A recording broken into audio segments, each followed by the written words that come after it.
nangyari kay tatay nagkaroon ng problema.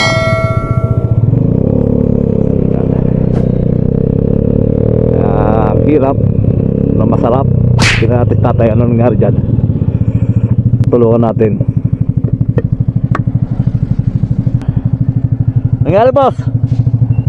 Pagawaan ng motor? Ayun lang. At sa may kanto ng talon. Ayaw mandat? Namatay dyan Ayaw mag-start. Pero may kuryente. Buhay naman.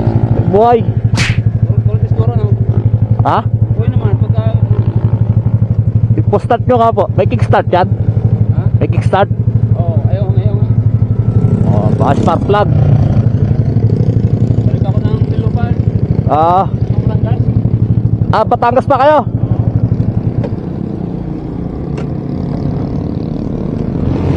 Tulungan natin. Ayaw mag-start.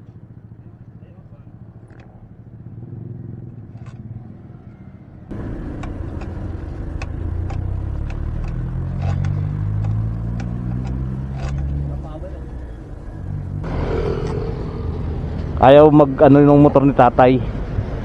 Susundan na lang natin. Ayaw mag-supply ng kuryente. Walang kuryente, walang power, walang supply. Yan, hindi na gumagana yung push niya. Okay tayo, diretso.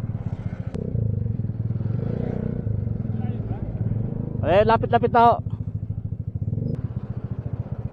Papalusong na rin dyan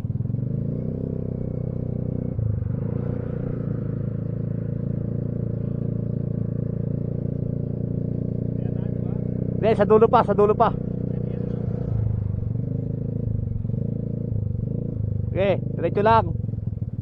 First time pala magtulak ng paa. Okay, diretso lang ho. Okay, diretso pa tayo. Lapit na. On the beat. Dati makakalkal to pag ano wala supply ng kuryente. Tututo na tayo magtulak ng gamit ng paa.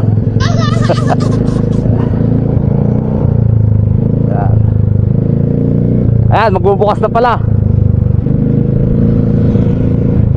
Sige, ito po, ito. Dito mo, ayan. Ayan. Sakto, bukas. Ayan, kuya. Ayan.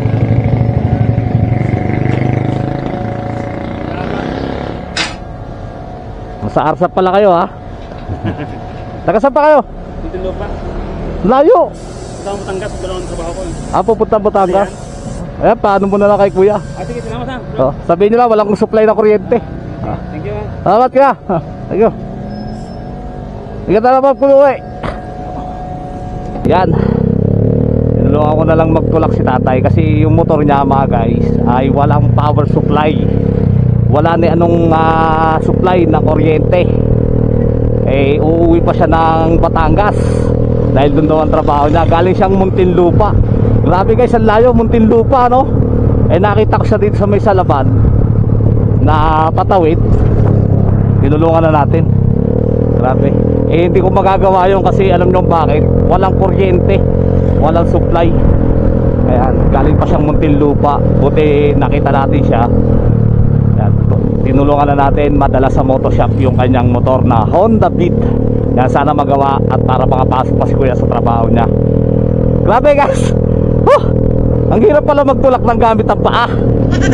Parang mababali pa ako pero sabi ko bahala na, basta madala natin sa moto shop yung motor ni kuya kasi malayo pa siya, Batangas pa siya Kaya ayun, yun lang mga guys. Ginawa lang natin yung dapat hanggat sa ating makakaya. Na-tsempo lang natin sa may Salaban na nagtutulak na siya ng motor, tumawid siya sa may stoplight. Kaya sabi ko, tinanong ko, ano problema? Ayaw daw mag-start. Di nung sinusiyan ko mga guys, walang kuryente, hindi gumagana yung kanyang power supply sa motor. Kaya ayun, sabi ko, dali natin sa moto shop. Ayun, yun lang mga guys. Ingat tayo palagi hanggat sa makakatulong, tumulong tayo. Yun lang naman ang mahalaga diba? Lalo sa mga kapwa nating kagulong. Yun lang, and ride safe. God bless, bye bye.